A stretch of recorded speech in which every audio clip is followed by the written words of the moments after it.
All right, fam. Welcome back to AIBiz, where innovation meets real life and occasionally gets body checked by the parts of the internet we pretend we understand. I'm your host, Sayan, and today we are diving into a conversation that just it's different, not because it's relevant, but because it's painfully relatable. We've got someone who took one of the internet's worst plot twists and turned it into a whole tech empire. Meet Kalie Nitzsche, CEO of SafeHer Inc, online safety advocate, and the definition of if life gives you lemons, just build a SaaS company. Her story started where too many modern horror stories begin: a dating app, a dupster, and the realization that no amount of corporate wins or tech savvy can fully protect you from a dedicated scammer with good lighting and a convincing bio. But instead of disappearing into embarrassment like most of us would, Kaylee did the most boss move imaginable. She built technology to make sure fewer people ever fall into the same trap ever again. This is entrepreneurship with grit, humor, heartbreak, and a mission. So let's get into it. So welcome to the show, Kaylee. It's an absolute honor to have you today with me. Thank you so much, Sayan, and that was an amazing introduction. Thank you so much for the kind words. Thank you. Thank you so much, Kelly. And I'm really glad that you're here because I think your story is one of those rare ones where the messy part, isn't about the ending, it's about the starting. And honestly, that's what makes this conversation so real. You see, most people, if they go through something similar, I would say like some kind of humiliation online, they prefer to never really talk about it ever again. But you've turned it into a blueprint for an entire tech movement. So I would really want to start right there where everything, kind of flipped for you. So Kaylee, when you look back at that moment of you realizing when you've been duped, what do you think hurt more? Was it the emotional shock, or was it the wait, I actually fell for this pride? I think it was definitely all of the above, right? Because I was emotionally invested in this relationship with this gentleman, and I thought we were very much on the same page with what we wanted in life and where the relationship was going and was headed. So, it was very heartbreaking just to abruptly end a relationship in the manner that I found out that he was married. I didn't know his real name. He lied about basically everything a human being can lie about, his profession, you name it, he lied about it.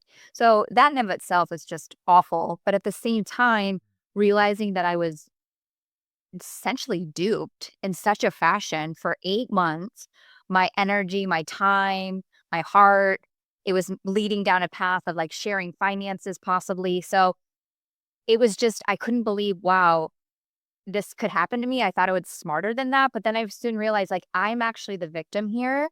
And this happens to a lot of savvy people because I want to believe the best in what he was saying.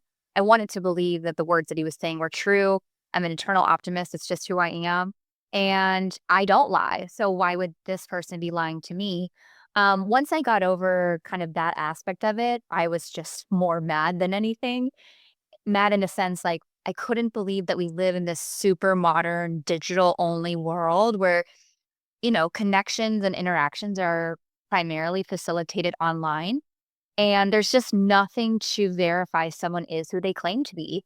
Essentially, you can falsely market or advertise yourself to whatever degree you want and be whoever you want. And there's no repercussions or laws against it. And I was not going to stand for that. So I set on Mm, a path to do something about it and make sure that my experience could be something that's avoided by future people. I wanted to help make the world a little bit safer, and yeah, I got to work. mm. Yeah, the choice to actually look at the mess instead of pretending that it never actually happened. Because I think most people don't realize how foundational that moment is in anybody's point in their lives. I think that's where, real builders are born. But what fascinates me about your journey, Keely, is that you didn't just deal with the emotional fallout. You literally made a life pivot in the middle of it all, corporate career, personal chaos, a scam. It was like all happening at once. So Yeah. I want to ask you this. Leaving corporate America sounds like a wild ride, and then throw in a heartbreak, a scam, and suddenly becoming a tech founder. How did you build conviction when everything around you looked like chaos? Yeah, that's a great question. And there was a lot of change happening in, a very short amount of time. I just went back to centrally, like, who am I as a person? And I really leaned into that because, although this person did these terrible things to me, and the more I started to learn about online deception, I realized what a massive global problem this is. And it's not just on, dating apps. This happens across all sorts of gamuts, whether it's financial fraud, um, impersonation of one online or using somebody's and misusing their name, image, and likeness. Scams are happening across the gamut. And once I started to really understand the gravity of the problem and the lack of solutions that were out there, it really became not only my professional mission to create something, but also my personal mission. And I'm a woman of faith, and that really helped ground and center me. I'm a single mom, and I just kept telling my daughter, like, this is a tough time. Everybody's going to go through tough times in life. And she knew mommy kind of got hurt online. Obviously, she's younger. She didn't really know the details or anything, but I was honest with her, and telling my story on my podcast was super important to me. Like, there is a level of shame that comes with being a victim of scam or fraud. And you're kind of like, oh my gosh, am I that stupid, like, to fall for it? And I really wanted to try to like circumvent that and say, hey, this happened to me. This is why I started Fuzzy, and I don't want it to happen to you. And if it has happened to you, I have an outlet for you to come talk to me. But in order to prevent this moving forward, I've actually created something that we can use as a tool to help put ourselves in a safer position and make sure that who we think we are connecting with is in fact that person. That's a bold move, Keely, and I think honestly, your answer makes half of the Silicon Valley look unserious. You built a product from sheer pain, right? Not ego. That's like a different kind of fire. And honestly, hearing you break that now just proves something most people in tech don't want to admit, right? The strongest founders, they aren't driven by hype, they're driven by lived experience. And so that actually ties me into something you've said before that I think deserves way more attention. In today's online world, Keely, it is it's kind of crazy to think that even though we have been living in this digital age for what, say, last 15 years or so, I would say, but it's still very difficult to confirm anyone's identity online. And you say that, even the smart ones, especially the smart ones, can get scammed. What do you think makes high achieving people actually more vulnerable? Well, I'm certainly not a psychologist or a mental therapist in any way, but I actually have learned through this process and diving really deep into just, what are the characteristics that narcissists are looking for? Who are the kind of personas that these people attack? And while there are, you know, unfortunately obvious audiences that are being scammed heavily, like our elderly audiences or the LGBTQ community, another audience that's really sought after is like high achievers, really outgoing. It's kind of more of like a prize for them to be able to say like, Mm. "Oh, I got her good." It like fuels their negative energy, and like they kind of just they really just word get off, like they just like that they really love that, and they like the fact that internally they can be like, "Oh yeah, this girl has an MBA and she's in corporate America at a really great job, and like I totally have her, swindled." Yeah. And it's unfortunate. Yeah, that I get that totally. Kind of like I would say a validation, but it's not self-validation. It comes from the other person, and that's a much needed reality check. I would say, Kaylee. I think we all are immune to some degree, and then one confident scammer just shows up, and suddenly we are questioning our entire personality arc. It's wild. And the truth is, Kaylee, the game has changed. I would say we're not dealing with sketchy profiles anymore. We're dealing with AI that can clone a whole identity before you have even finished scrolling. So let's talk about that for a second. You're building tech to verify humans in a world where um, AI can take over identity in like 30 seconds. What scares you the most about the next 5 years of this digital deception? Yeah, I'll tell you one of the scariest, most staggering, stats or things that I've read lately. So Google predicts that in 2026, so just next year, it's in 6 weeks, we'll be there. There is an estimated $20 trillion that's going to be lost to online financial scams. That makes it the third largest economy in the world next to the United States and China. So if you just think about that sheer number, 20 trillion, I mean, I don't even know how many commas that includes. Yeah. It's Yeah. just wild that this is becoming so normal and almost, I hate using the word easy, but it is easy for these con artists and scammers to get to do the act. Like you just said, you can throw up an AI generated video and voice clone somebody in less than 30 seconds.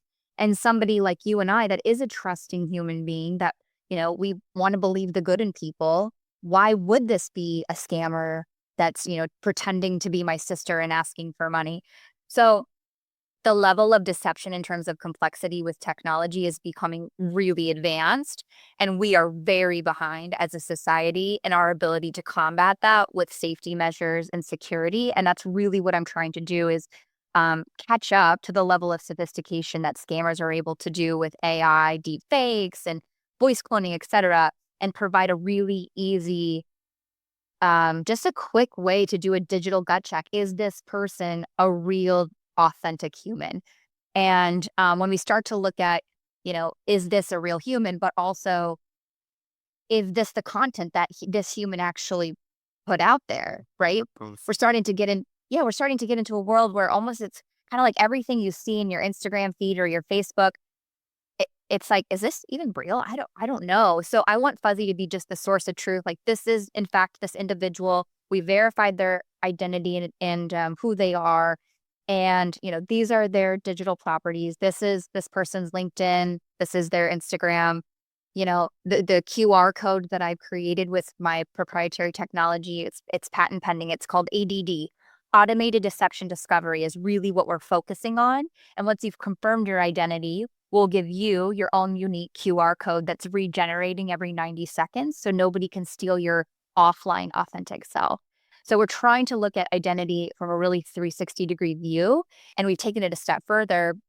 And this is the part that I'm really excited about and what I've spent a lot of this year on is what's called Fuzzy Watchdog. And it's just a intuitive web-based platform for B2B customers to monitor and alert misuse of one's name, image, and likeness. So I'm partnering with the Boris Agency here in the United States, who happens to be repping some of the largest baseball players that are in the MLB because they have a ton of fraud that happens from social media fakes, fake GoFundMes claiming to be Bryce Harper on the Phillies, et cetera. So how can we automate some of these fake profiles so that the league can get them taken down really quickly? So I'm excited about that. Not only are we now able to identify your own or verify your own identity or ask others to do the same, but now you can actually start to protect your own online self.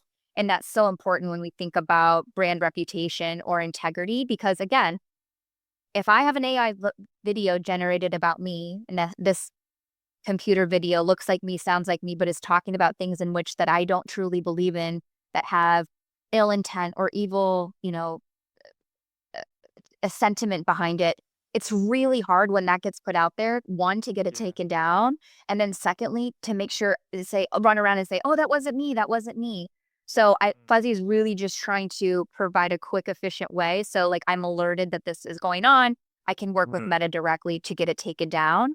And I want to get to a place where Fuzzy and Meta are working really closely together. So we're basically sending batch fake profiles to them and they're just mass deleting so that we can start to we can bring trust back to the online world, because let's face it, Right. like trust is very, very limited right now.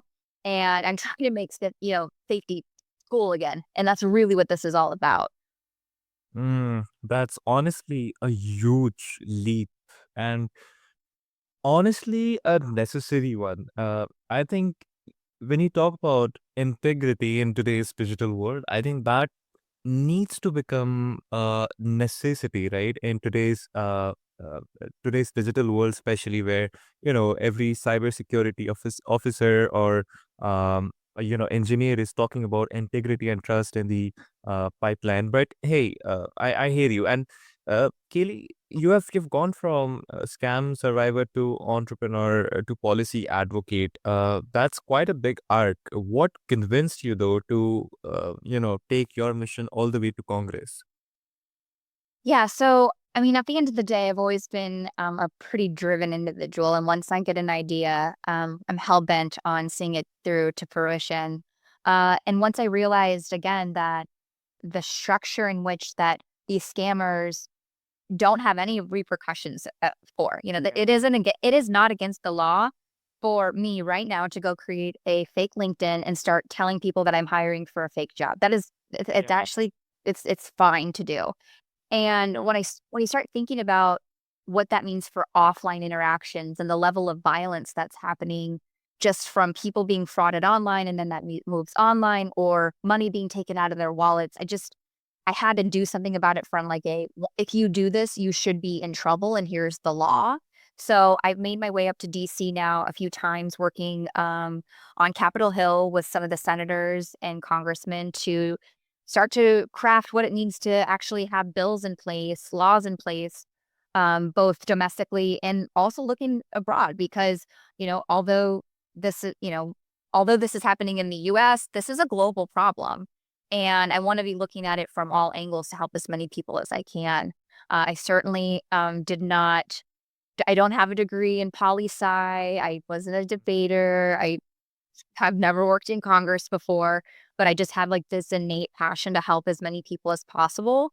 And that comes with not only providing the tool and the technology with Fuzzy to stay safer online, but also what does that mean for the people that are doing the scams? We should start making that, a law so that when they get caught, there is a massive fine or they go to jail or whatever that looks like. Because right now Yeah. there's none of that. Yeah, and you said $20 trillion. I mean, that's humongous, all right? I mean, if $20 trillion.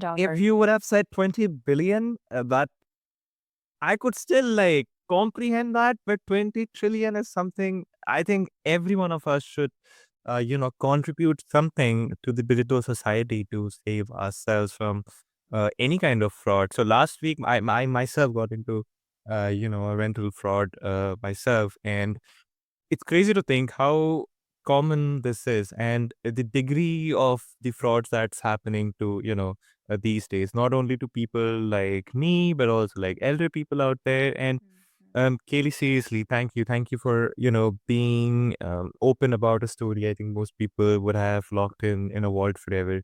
And my biggest takeaway from this, right, is that getting fooled, I think, doesn't make you weak. I think it uh somehow shows you new path. I think staying silent about it, it does. And like, so there's this quote from Einstein, right? He said, if you have never failed, that means you have never tried anything new. And that thing really resonates with me today. So just before we wrap this off, Ili, I just want to ask this on behalf of everyone who's listening to this right now. What's the best way to reach out to you? The best way to reach out to me is to follow me on my socials. So on Instagram, it's at Kalie Nitzsche. I'm on LinkedIn. Kalie Nitzsche, founder of SafeHer at Fuzzy.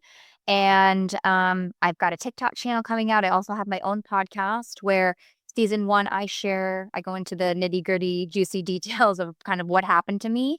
And then season two, I bring people onto my podcast where I'm interviewing them to understand their story and to hear what happened to them. Because circling back to your comment about, you know, there is shame and the majority of people likely would probably stay silent. That gives the power back to the scammer, right? Yeah. I'm for me talking about it, I don't say this man's name.